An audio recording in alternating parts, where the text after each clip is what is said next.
Kasih Maha Ilahi, kami kembali bersyukur kepadamu di minggu pertama setelah Paskah ini.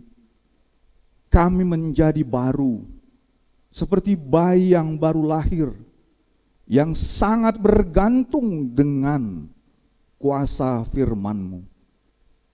Bapa, kami boleh berkumpul, beribadah di dalam penyembahan kami. Itu semua karena Engkau memberikan kasih karunia itu. Bagaimana kami mengisi hidup kami dengan kasih karunia-Mu? Firman-Mu lah yang menuntun, dan Roh-Mu yang mengajari kami, supaya lewat kebenaran firman Tuhan, kami tetap boleh hidup berjalan di tengah dunia ini.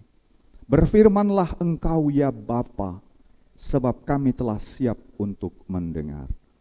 Damai sejahtera Allah yang melampaui segala akal dan pikiran, itulah yang memelihara hatimu untuk percaya kepada kebenaran firman-Nya. Di dalam Kristus Yesus Tuhan kita. Amin. Shalom. Selamat hari Minggu bagi kita semua, dan juga jemaat yang beribadah secara online. Kami juga menyapa kita selamat hari Minggu. Semoga kita semuanya senantiasa penuh dengan syukur, kesehatan, sukacita di minggu pertama setelah Paskah ini. Apakah semuanya tadi sempat sahur di rumah? Nah, betul.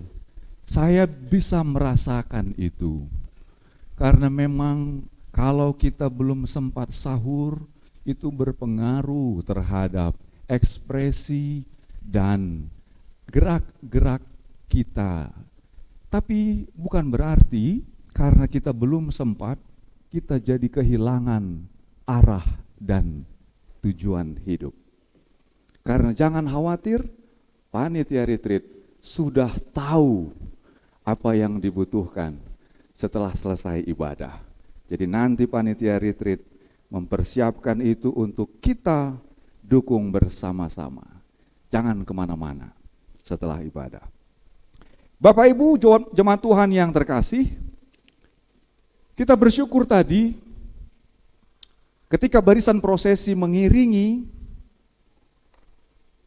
perjalanan untuk masuk ke ruang ibadah ini, ada satu persembahan pujian yang dinyanyikan oleh anak sekolah minggu kita. Suaranya sangat khas, sangat jernih, dan sangat kuat. Saya tanya kemarin sama Bang Jos itu siapa? Karena sewaktu saya di bawah, mereka latihan, suara itu tanpa mikrofon terdengar sampai ke bawah. Dan itu mengajak kita untuk bersyukur masuk ke rumah Tuhan ini. Karena itulah kita tadi dituntun dalam nyanyian supaya orang yang masih bisa bersyukur ingat, itu karena Tuhan masih memberikan kita kesempatan. Karena itu Bapak Ibu, kita bersyukur untuk setiap persembahan pujian yang sudah kita dengarkan. Dan kami sangat bersyukur untuk itu. Bahkan ketika tadi anak-anak PP remaja kita juga memberi persembahan pujian. Karena aku kau cinta. Luar biasa lagu itu. Karena kita maksudnya, Tuhan itu mencintai kita. Jadi jangan kita salah menduga, jangan kita GR, kita kira Tuhan itu karena cinta sama kita, Dia tidak mau untuk menegur dan mengingatkan umatnya. Justru orang yang cintalah yang pasti akan mau menegur, betul tidak? Karena rasa cinta itu akan membuat kita berani mengatakan ya, jika ya, tidak, jika tidak. Jadi adik-adik PP remaja juga kalau ada yang bilang, aku cinta samamu, bilang ya kalau ya. Tidak. Bila tidak, jangan digantung. Apalagi di PHP. Itu tidak boleh. Apalagi ini kan hanya masih dalam tahap koleksi, seleksi, baru nanti resepsi, Amang Pendeta. Waduh. Itu akan kita bahas nanti dalam retreat. Bolehkah saya mengkoleksi pasangan, Amang Pendeta? Itu yang dilakukan orang-orang yang belum bertobat. Jadi kalau sudah bertobat, sudah merayakan Paskah, jangan berbuat yang demikian. Dan kita bersyukur lagu Pamungkas yang kita dengarkan tadi. Saya sungguh bersyukur setiap kali saya mendengar lagu ini, saya langsung teringat di tahun 99. Saya juga berdiri sebagai anak remaja katekisasi bersama kakak-kakak, abang-abang PP menyanyikan lagu ini. Betul itu Bapak Ibu. Ainagale doha pehita. Moloso rap dohot Tuhan. Betul itu. Kalau kita enggak bersama Tuhan, kita gale, gampang jatuh. Makanya, coba kita lihat tadi. Bapak-bapak kita, seksi pria, mereka kembali bersemangat. Supaya mereka benar-benar merasakan bagaimana penyertaan Tuhan itu dan itu diungkapkan dengan pujian. Sehingga kita terberkati. Kami sendiri bapak-bapak seksi pria terberkati dengan lagu tadi. Karena memang dang adong nasahat tua mai. Gak ada yang sampai. No man come unto the Father but by me. Kata Tuhan Yesus. Jadi ini membuat kita mengerti kenapa kita harus dibaharui untuk hidup menurut ketetapan Allah. Supaya kita yang sudah diselamatkan ini tetap masuk ke dalam kerajaan Allah. Jangan sampai hilang lagi. Inilah firman Tuhan di minggu Kuasimo de Geniti yang mau kita dengarkan. Dalam pembacaan kitab Yehezkiel pasal 36 ayat 22 hingga ayat yang ke-27. Bacaan ini sebenarnya bagian yang utuh dalam perikop pasal ini, tapi izinkanlah kami membacanya bagi kita sekalian dimulai dari ayat yang ke-22 hingga ayat yang ke-27 dan kami akan membacakannya bagi kita sekalian dalam terjemahan baru yang kedua oleh Lembaga Alkitab Indonesia. Kitab Yehezkiel pasal yang ke-36. Pada perikop ini Lembaga Alkitab Indonesia menetapkan judul Pembaruan Israel. Yehezkiel 36 ayat 22 hingga ayat yang ke-27. Demikian firman Tuhan. Sebab itu katakanlah kepada kaum Israel, beginilah firman Tuhan Allah, bukan karena kamu aku bertindak, hai kaum Israel, tetapi karena namaku yang kudus, yang kamu najiskan di antara bangsa-bangsa, kemana kamu pergi? Aku akan menguduskan namaku yang besar, yang sudah dinajiskan di antara bangsa-bangsa, dan yang kamu najiskan di tengah-tengah mereka. Maka bangsa-bangsa akan mengetahui bahwa akulah Tuhan. Demikianlah firman Tuhan Allah. Ketika aku menunjukkan kekudusanku kepadamu di hadapan bangsa-bangsa, aku akan mengambil kamu dari bangsa-bangsa yang mengumpulkan kamu dari semua negeri, serta akan membawa kamu kembali ke tanahmu. Aku akan mencurahkan ke atasmu air jernih, sehingga kamu menjadi tahir. Aku akan menahirkan kamu dari segala kenajisan dan berhalamu. Aku akan memberikan kepadamu hati yang baru, dan roh yang baru dalam batinmu.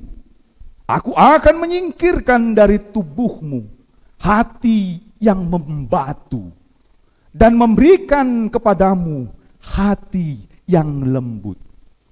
Rohku akan kutaruh dalam batinmu dan aku akan membuat kamu hidup menurut segala ketetapanku dan tetap berpegang pada peraturan-peraturanku serta melakukannya. Amin. Sampai demikian pembacaan firman Tuhan. Bapak Ibu, kitab Yehezkiel ini tidak asing bagi anak-anak katekisasi. Kenapa tidak asing? Karena mereka belajar tentang kitab Yehezkiel. Dalam perjanjian lama, di Alkitab kita, itu dibagi menjadi bagian-bagian besar. Ada yang disebut dengan kitab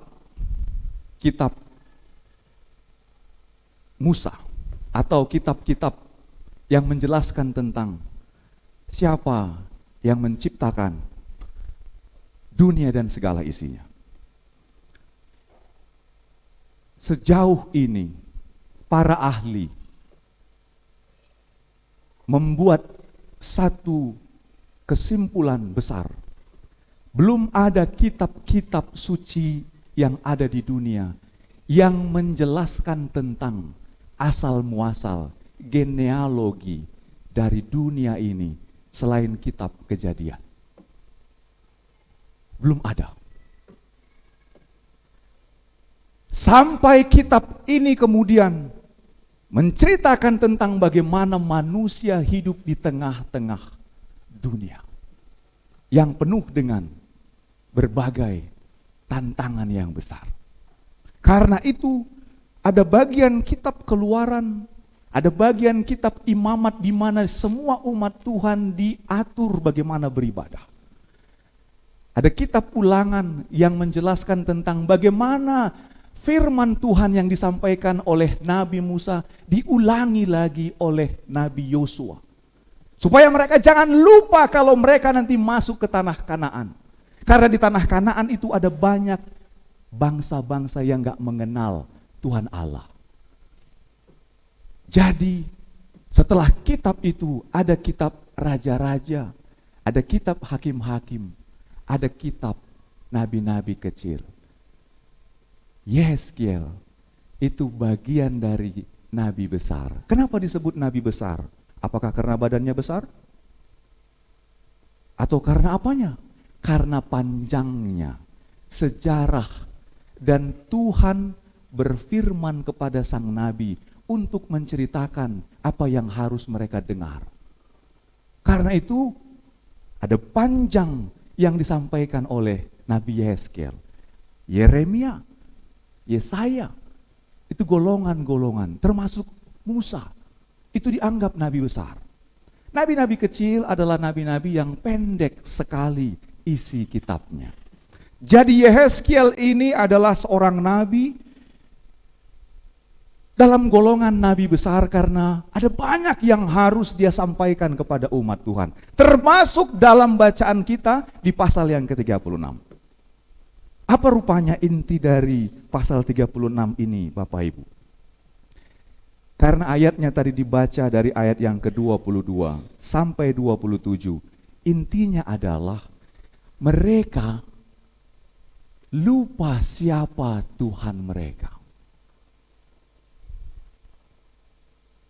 Kami harus beritahu, Baal, ilah, itu artinya dalam bahasa Ibrani sama seperti suami atau pasangan laki-laki.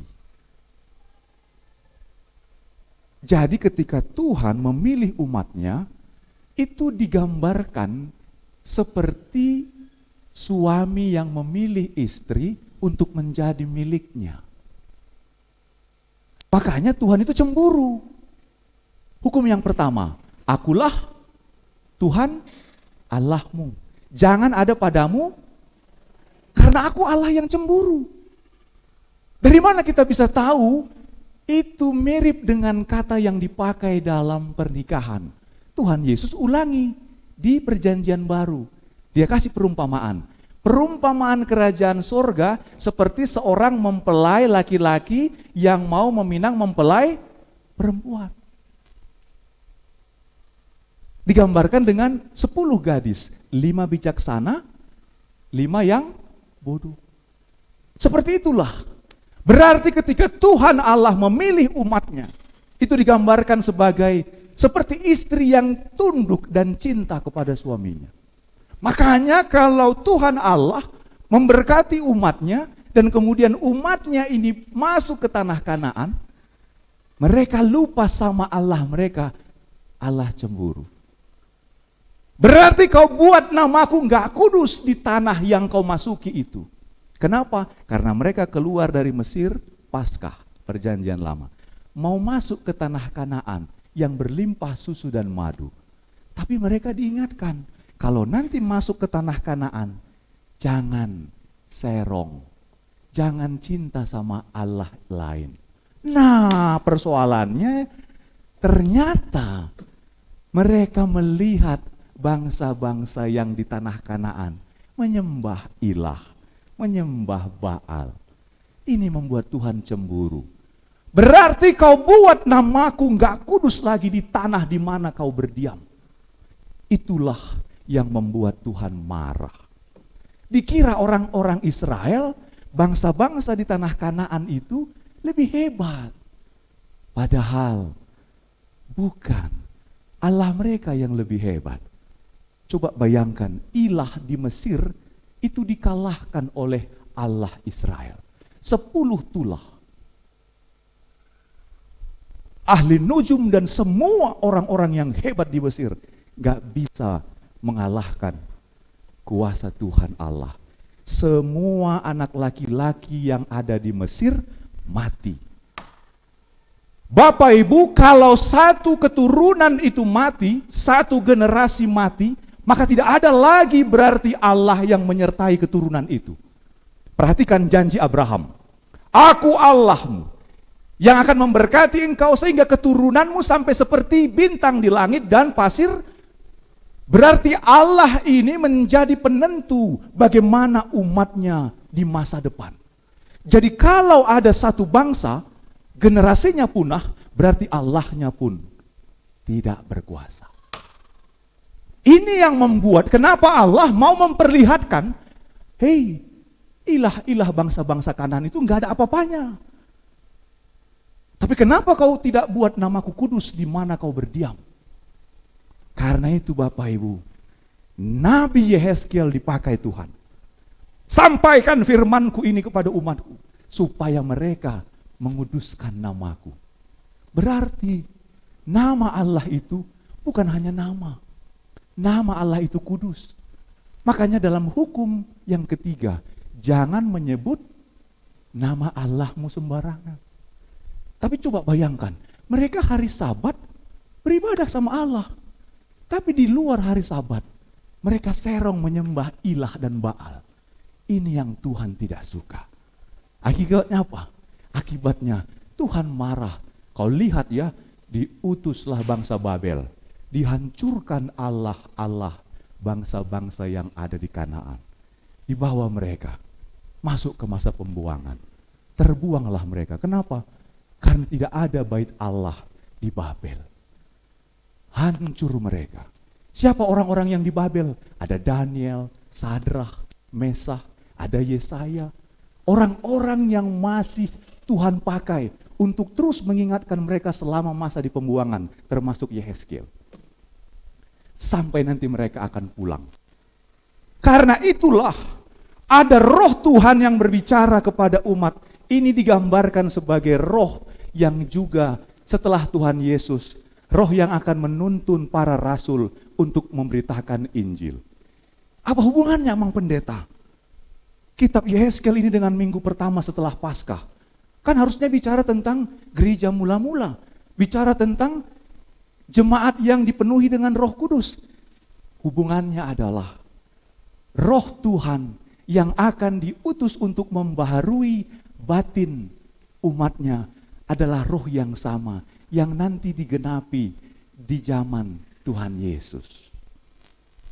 Ini hubungannya. Sehingga orang yang masih keras hatinya, seperti batu hatinya, dia nggak akan bisa menerima karunia Tuhan. Tapi jangan salah, sekalipun manusia keras hatinya seperti batu, bisa diubah Tuhan menjadi lembut. Makanya tadi firman Tuhan berkata, aku akan mengutus rohku untuk mengubah hatimu yang membatu itu menjadi lembut. Berarti Bapak Ibu, kita mengerti apa hubungan kitab ini dengan minggu pertama setelah Paskah. Artinya Tuhan masih bekerja sejak zaman Yehezkiel sampai di zaman Tuhan Yesus, sampai zaman sekarang Tuhan masih bekerja mau membaharui hati umatnya supaya hidup dalam ketetapan Allah. Mau dibaharui oleh roh Tuhan? Ada yang mau dibaharui oleh roh Tuhan? Bapak Ibu, Tuhan gak paksa. Karena memang Tuhan berikan kasih karunia, anugerah itu cuma-cuma. Yang mau. Tapi ada juga emang pendeta yang gak mau, banyak. Makanya banyak yang terpanggil, sedikit yang terpilih.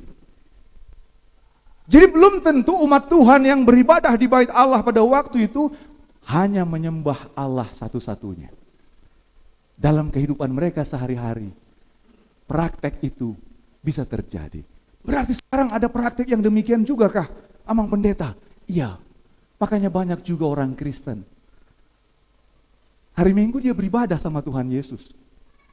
Hari Senin, yang dia sembah adalah kekayaannya, investasinya, pekerjaannya.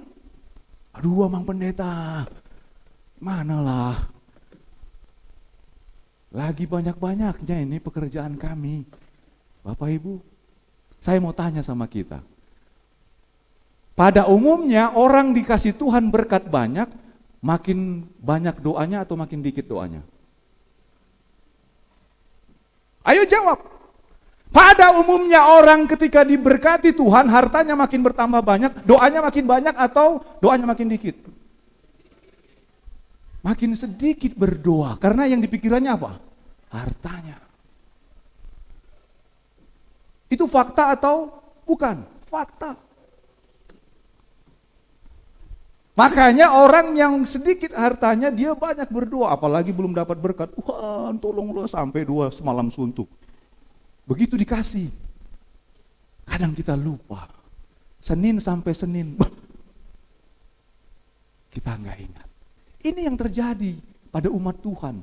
Mereka masuk ke tanah Kanaan berlimpah susu dan madu. Begitu mereka makmur, tapi lupa sama Tuhan. Akibatnya apa?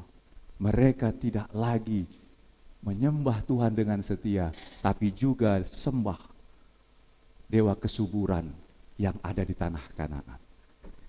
Inilah yang membuat kenapa di minggu Quasimo de Geniti ini kita diingatkan. Kalau benar engkau sudah ditebus oleh darah Kristus menjadi ciptaan yang baru, kita harus bergantung sama roh Tuhan.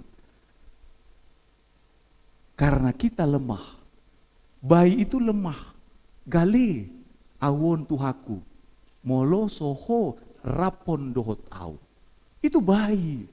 Kalau enggak dikasih susu, dia nangis dan dia bisa mati. Makanya angka stunting, kematian bayi sangat tinggi. Kenapa? Karena banyak orang sepele, dikira jam minum bayi sama dengan jam minum orang dewasa. Padahal tidak. Ini luar biasa. Kenapa diibaratkan minggu Quasimo de Geniti seperti bayi yang baru lahir. Tak bisa lepas dari mamanya. Tak bisa lepas dari air susu. Kalau dia terlambat minum susu, dia bisa dehidrasi dan sakit. Itulah gambaran orang Kristen. Gak bisa lepas dari Tuhan Yesus. Kalau dia lepas, gale. Makanya banyak orang gale. Kenapa? Jauh dari Tuhan. Justru supaya jangan gale, datanglah kepada Tuhan, minumlah air susu yang murni, firman Allah. Makanya digambarkan di perjanjian lama, air itu akan mentahirkan kamu. Ini seperti baptisan. Air itu fungsinya membersihkan. Dan ini diulangi di zaman Tuhan Yesus ketika dibaptis juga.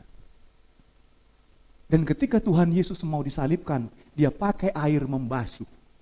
Tapi dia bilang, ini yang terakhir, aku kasih samamu perintah baru. Apa itu? Anggur menggambarkan darahnya.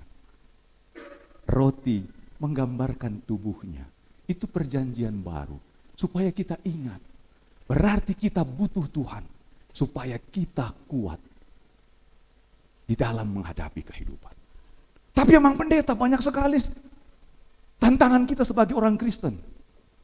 Kita maunya emang pendeta rajin beribadah. Rajin kita datang ke gereja. Tapi kadang-kadang emang pendeta tantangannya berat. Apa itu? Ngantuk emang pendeta. Jadi kalau ngantuk ngapain? Ya terpaksa turunlah ke bawah emang pendeta. Ngapain ke bawah? Merokok. Kalau kita nggak merokok, apakah kita mati? Kalau kita tidak hidup dalam ibadah sama Tuhan Yesus, pasti mati. Yang mana yang lebih utama? Bergantung kepada Tuhan atau bergantung kepada hal-hal yang dibutuhkan daging dan dunia? Ini yang dimaksud Yehezkiel. Dalam relevansinya dengan umat Tuhan pada zaman sekarang. Tohodo, engkau betul-betul bergantung kepada Tuhan, gak ada yang lain yang membuatmu bergantung. Ini firman Tuhan. Makanya yang membuat kita bergantung Tuhan. Dan Tuhan yang memberkati dan ditambahkanlah apa yang kita butuhkan. Jadi memang pendeta gak boleh merokok. Bukan persoalan gak boleh merokok. Itu pilihan dari setiap orang untuk mengambil keputusan yang terbaik dalam dirinya. Caranya gimana? Saya mau kasih tips buat yang merokok. Kalau mau merokok, coba berdoa dulu. Tuhan, aku mau merokok. Bolehkah? Nah, kalau Tuhan jawab, mantap, silahkan. Merokoklah. Tapi kalau Tuhan jawab, masih sayangkah engkau dengan istri dan anak-anakmu dan hidupmu?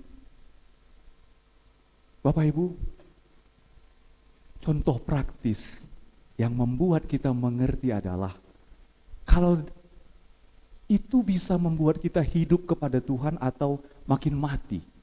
Ini yang dimaksud dengan Yehezkiel. Maka dibaharui itu bukan persoalan yang mudah. Dibaharui itu bukan persoalan yang gampang, karena Tuhan itu bisa ubah orang, tapi Tuhan gak mau. Tuhan mau manusia yang harus merubah dirinya dengan menerima roh Tuhan. Siapa contohnya? Amang pendeta Saulus. Dia orang Farisi yang hafal Taurat. Jangan tanya sama orang Farisi tentang hukum Taurat. Semua hafal, tapi hatinya batu, hatinya keras. Dari mana kita tahu? Dibantai semua pengikut Tuhan Yesus. Sampai Tuhan Yesus harus menegur Saulus. Dia terjatuh, matanya buta 3 hari 3 malam. Baru dia dengar suara, siapakah engkau Tuhan? Akulah Yesus yang kau aniaya. Barulah berubah hatinya Saulus. Kemudian dia dibaptis menjadi Paulus. Jadi bisakah dirubah hati manusia? Bisa kalau mau. Tapi kalau nggak mau, kalau naik tuh. Mubana maau, inang nigeleku. Holan ede, nyanyi doang. Apa itu perubahan? Nyanyian itu harus dari hati dan dia mengubah kehidupan. Makanya orang-orang yang dijamah Tuhan, dia buat lagu-lagu rohani. Ku telah mati dan tinggalkan cara hidupku yang lama itu berubah. Semuanya sia-sia dan tak berarti. Tapi jangan cuma dinyanyikan doang.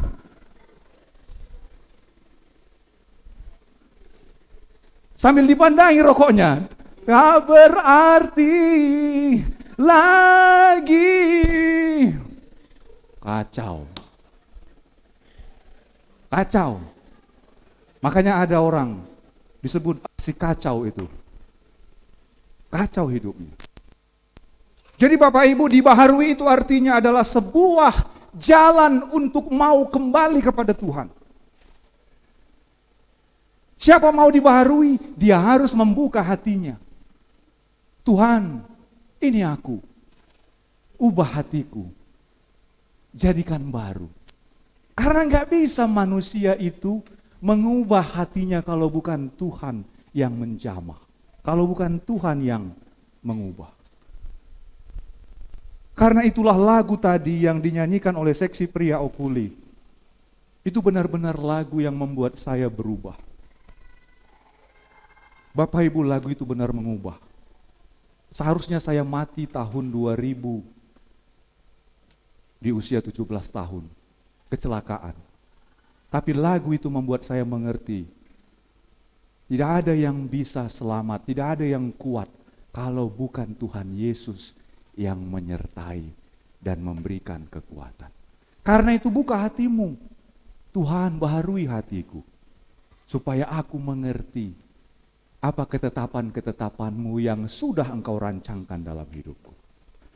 Sehingga kita dapat mengerti ini dari sebuah cerita yang kami kutip dari sebuah novel yang berjudul Les Miserables. Itu bisa kita searching di Google. Novel ini kemudian diangkat ke dalam sebuah film layar lebar.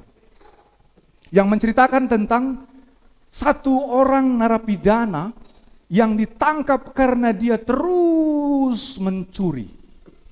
Jadi kurasa mencuri itu gak bisa hilang dari hidupnya. Ditangkap, kemudian jalani hukum, dilepaskan. Baru beberapa hari dilepaskan, mencuri lagi. Ditangkap lagi, berulang-ulang. Sampai akhirnya dia kena vonis. Kalau dia mencuri sekali lagi, dia akan dihukum mati. Singkat cerita, dia merasa menyesal. Kalau aku mencuri sekali lagi, aku akan mati, katanya. Aduh, dibayangkannya bagaimana hukuman mati pada waktu itu begitu kejam. Dan kemudian dia mulai sadar, kalau begitu aku harus mulai. Bagaimana caranya supaya aku enggak mencuri? Aku mulai harus mau datang ke gereja. Pergilah dia ke gereja, Bapak Ibu. Pergi dia ke gereja. Beribadahlah di gereja. Sampai suatu ketika, dalam ibadah itu, dia melihat seorang pendeta mengambil cawan. Cawan ini di gereja itu memang terbuat dari emas. Emas itu kan pasti berkilat. Begitu diangkat cawan ini untuk perjamuan ekaristi, kemudian ada cahaya yang bersilau dari lampu itu ke cawan itu. Wah, kemudian entah kenapa langsung muncul dalam pikirannya cair. Coba bayangkan, seorang pencuri melihat benda, dia langsung tahu berapa nilainya. Begitu lihat cawan, langsung muncul di otaknya cair ini. Padahal dia di gereja. Apa yang terjadi? Setelah selesai ibadah, dia pura-pura berdiam di belakang. Kemudian masuk ke ruang-ruang konsistori, bersembunyi di ruang atas. Pulanglah semua. Sampai tidak ada lagi yang tinggal. Yang tinggal adalah pendeta. Si pendeta berdoa, matikan semua lampu. Kemudian masuk ke ruang kamar untuk istirahat. Disinilah si pencuri ini beraksi, dia ambil kemudian perkakas-perkakas di rumah Tuhan.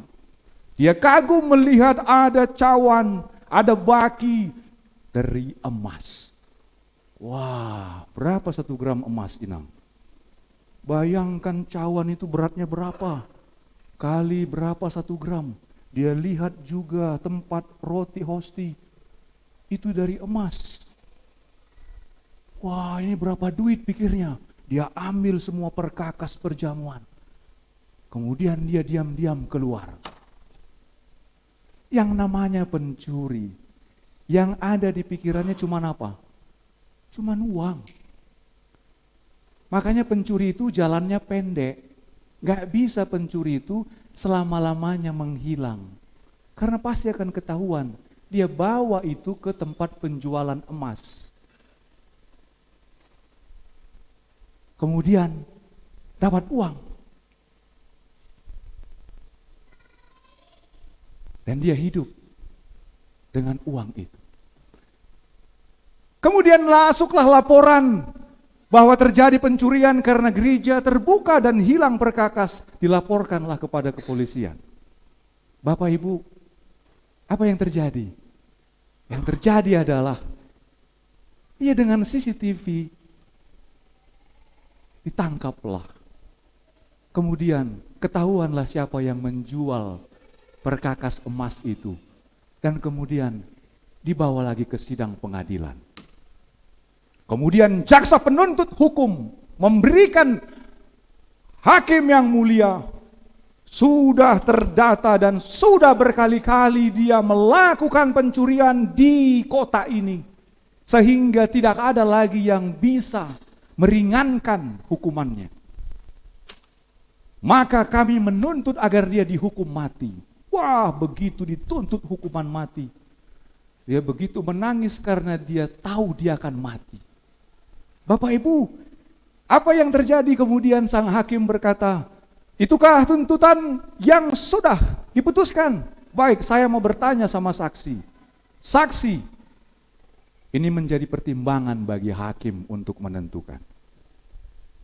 Benarkah dia mencuri perkakas perjamuan ini di dalam gereja? Katakanlah supaya kami dapat memutuskan hukuman. Bapak Ibu, apa yang terjadi? Si pendeta berdiri, dia menyampaikan salam kepada semua yang ada di persidangan itu. Dia berkata, hakim yang mulia, bukan dia yang mencuri perkakas itu, tetapi saya yang memberikannya. Wah! Semua orang yang di ruang sidang itu sontak kaget.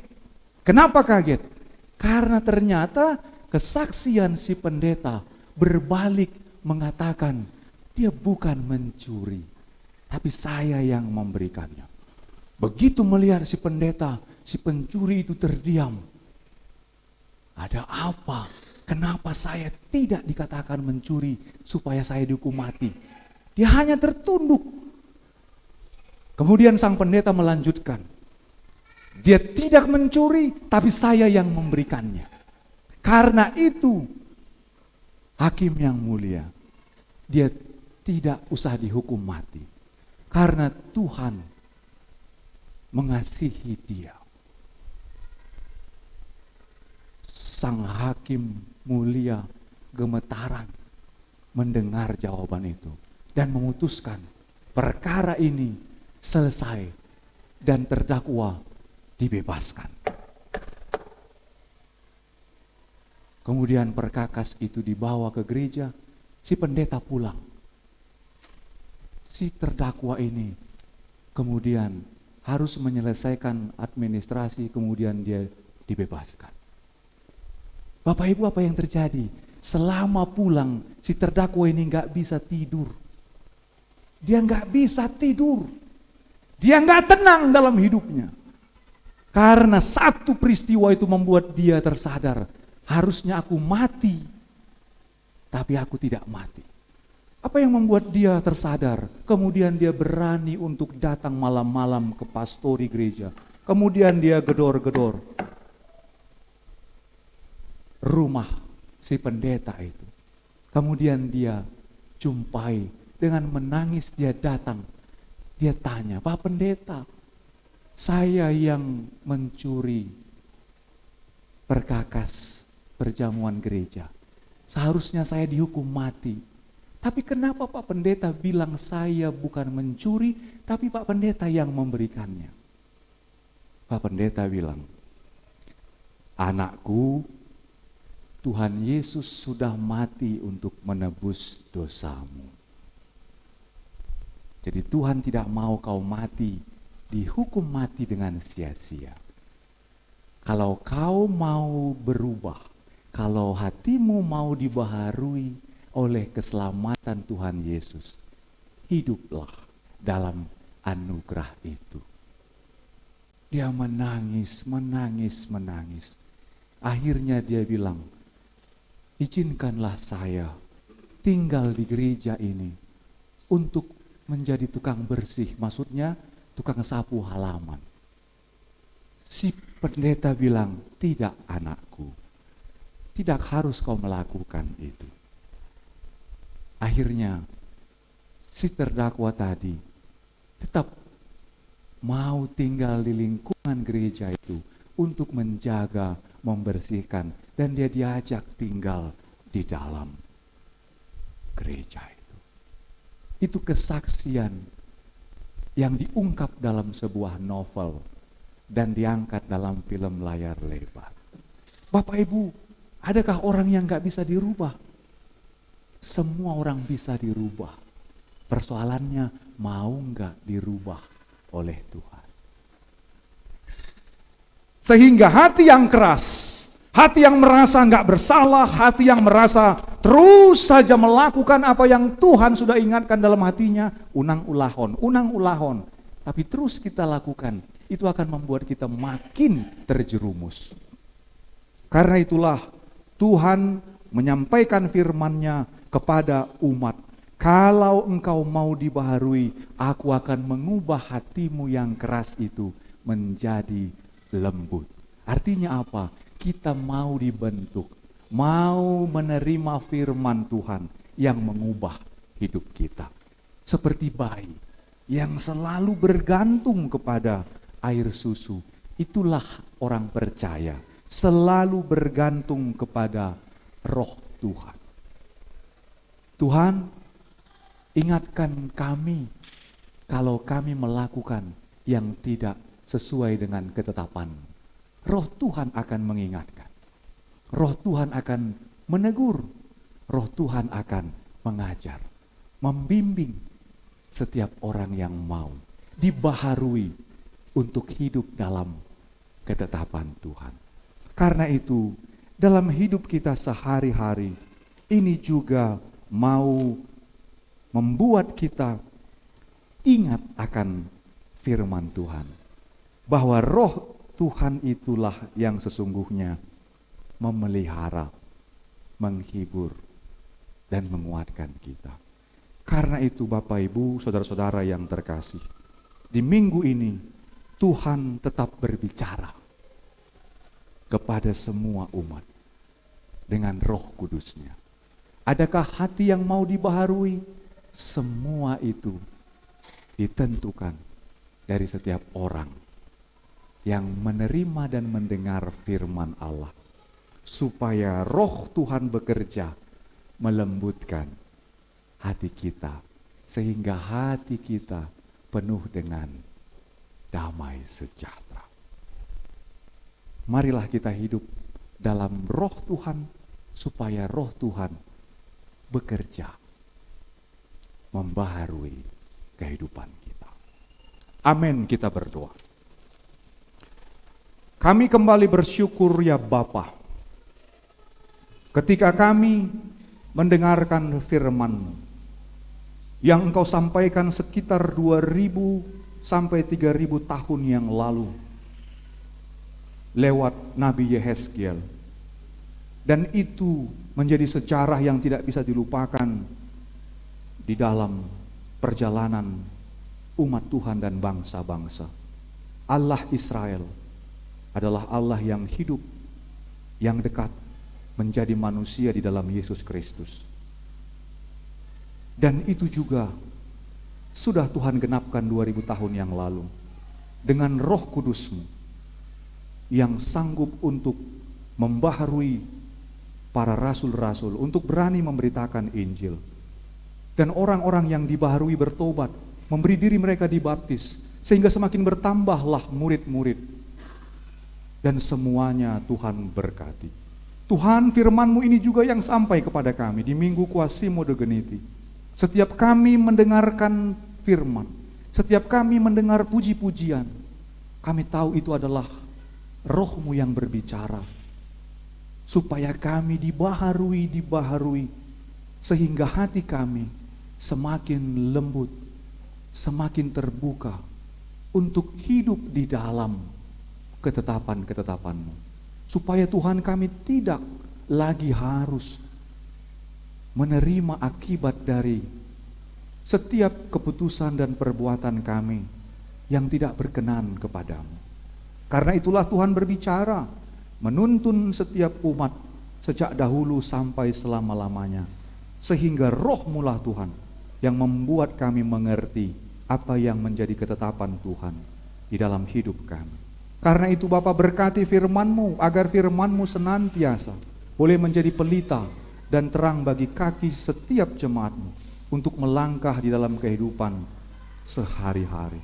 Dan dalam syukur kami juga mengingat setiap jemaat Tuhan yang berulang tahun di dalam hari-hari lahir mereka. Kami berdoa untuk anak Tuhan Ganda Rizky Lumban Tobing, untuk Ibu Erlina Luciana Sitinjak, untuk Bapak Penatua Antonius Sitompul, Bapak Hornop Haholongan Nenggolan, anak Tuhan Hanovan Felix Simanjuntak, dan anak Tuhan Karnia Gavriela Marbun. Tuhan, di hari ulang tahun mereka, Engkau mengenal dan melihat mereka. Maka biarlah Tuhan kuasa-Mu nyata dan sempurna di tengah kehidupan mereka, supaya mereka senantiasa terus hidup di dalam Roh Tuhan yang membaharui setiap orang-orang yang percaya kepadamu. Bahkan Tuhan, kami juga mau berdoa untuk setiap jemaat Tuhan yang boleh menjadi bagian di dalam gereja-Mu, GKP Jemaat Khusus Depok, kepada keluarga Amang Simorangkir, Inang Boru Sinaga. Tuhan, karena Roh Kudus-Mu lah yang menuntun mereka untuk boleh bergabung menjadi bagian di dalam jemaat-Mu. Maka biarlah Tuhan Roh-Mu yang menuntun dan mengajari mereka, agar mereka senantiasa boleh terus bersuka cita di dalam keselamatan yang Tuhan berikan, untuk menjadi jemaat yang bertumbuh di dalam iman, kasih dan pengharapan. Berkati Tuhan seluruh jemaat-Mu, baik yang beribadah di rumah maupun di gereja ini. Berkati pekerjaan mereka, berkati setiap usaha mereka, agar itu membuat semua jemaat semakin mengerti bahwa Tuhanlah sumber segala sesuatu yang kami terima di dalam kehidupan kami. Terima kasih Bapa untuk semua kebaikan-Mu, untuk semua penyertaan-Mu dalam kehidupan kami. Dengarkanlah doa kami ini, yang kami sampaikan hanya di dalam satu nama, Tuhan Yesus Kristus, Juru Selamat kami yang hidup. Amin. Jemaat Tuhan yang terkasih, mari kita tetap kembali bersuka cita. Kita angkat pujian kita dengan mempersiapkan hati kita dalam memberikan persembahan. Kita bernyanyi dari Kidung Jemaat nomor 302 ayat 1 sampai 2.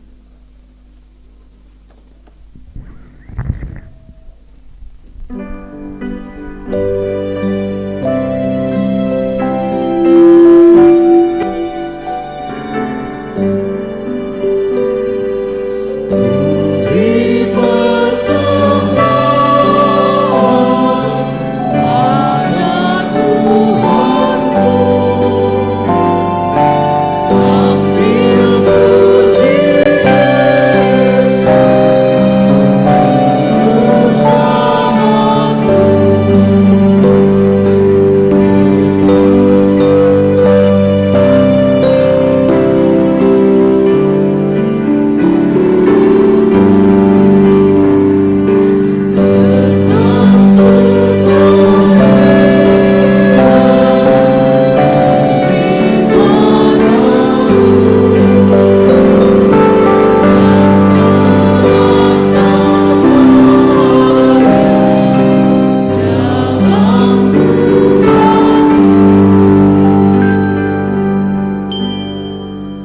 Jemaat Tuhan yang terkasih, firman Tuhan yang menuntun kita dalam memberikan persembahan tertulis dalam kitab Maleaki pasal yang ketiga ayat yang ke-10. Demikianlah firman Tuhan. Bawalah